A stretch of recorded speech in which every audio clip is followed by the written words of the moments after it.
ध्रुव तारे की कहानी। ध्रुव तारा कहानी कैसे एक नन्हा बालक तपस्या कर भगवान की गोद में स्थान पाता है और अमर हो जाता है। मुझे ये कहानी मेरे बचपन में मेरे दादाजी ने सुनाई थी, आज मैं आप सभी से बांट रही हूँ।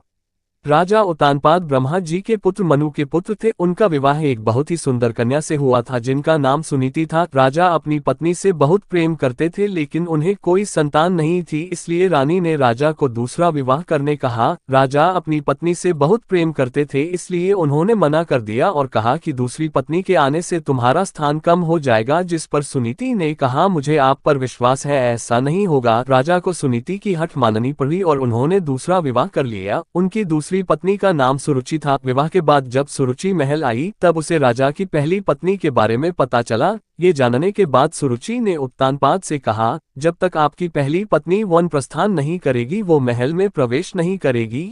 ये सुनकर सुनीति स्वयं ही राजमहल त्याग कर वन में रहने चली गई। कुछ समय बाद राजा शिकार के लिए वन में जाते हैं और घायल हो जाते हैं। ये बात जब सुनीति को पता चलती है तो वो राजा को अपनी कुटिया में लाकर उनका उपचार करती है। राजा कई दिनों तक अपनी पहली पत्नी के साथ रहते हैं। उस दौरान सुनीति गर्भवती हो जाती है और उन्हें पुत्र रत्न की प्राप्ति होती है जिसका नाम ध्रुव रखा जाता है, जिसके बारे में राजा को ज्ञात नहीं रहता। कुछ दिनों बाद राजा अपने महल चले जाते हैं। वहां भी रानी सुरुचि को पुत्र रत्न की प्राप्ति होती है जिसका नाम उत्तम रखा जाता है। कुछ समय बाद राजा उत्तानपाद को ध्रुव के बारे में पता चलता है। वो रानी सुनीति को महल में आने का आग्रह करते हैं लेकिन वो नहीं आती। ध्रुव को कभी कभी महल भेज दिया करती। ये सब देख रानी सुरुचि को ध्रुव से घृणा होने लगते हैं। एक दिन ध्रुव अपने पिता उत्तानपाद की गोद में बैठता है। ये देख रानी सुरुचि को क्रोध आ जाता है और वो उसे धक्का देकर अपशब्द कहती है और उसे छोड़ी हुई स्त्री का पुत्र कहकर अपमानित करती है। नन्हा ध्रुव कुटिया में आकर माँ को पूरा घटनाक्रम सुनाता है।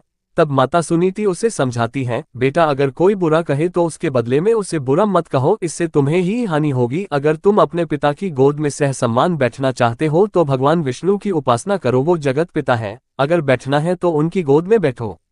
बालक ध्रुव के मन में यह बात बैठ जाती है और वह यही भाव लिए यमुना तट पर नहाने जाता है। वहां उसकी मनोदशा जानकर नारद मुनि आते हैं और वो ध्रुव को भगवान की भक्ति की विधि बताते हैं, जिसे जानने के बाद ध्रुव कठोर तपस्या में लीन हो जाता है। कई महीनों तक खड़े होकर तपस्या करता है, कभी जल में तपस्या करता है तो कभी एक उंगली पर खड़े रहकर निरंतर ओम नमो वासुदेवाय का जाप पूरे ब्रह्मांड में गूंजने लगता है। नन्हे से बालक की इस घोर तपस्या को देख भगवान उसे दर्शन देते हैं। बालक ध्रुव भाव विभोर हो उठता है और कहता है, मुझे माता पिता की गोद में बैठने नहीं देती। मेरी माँ कहती है कि आप इस सृष्टि के पिता हैं, अतः मुझे आपकी गोद में बैठना है। भगवान उसकी इच्छा पूरी करते हैं और उसे तारा बनने का आशीर्वाद देते हैं जो कि सप्त ऋषियों से भी ज्यादा श्रेष्ठ होगा। उस दिन से आज तक आसमान में उत्तर दिशा की ओर ध्रुव तारा चमक रहा है।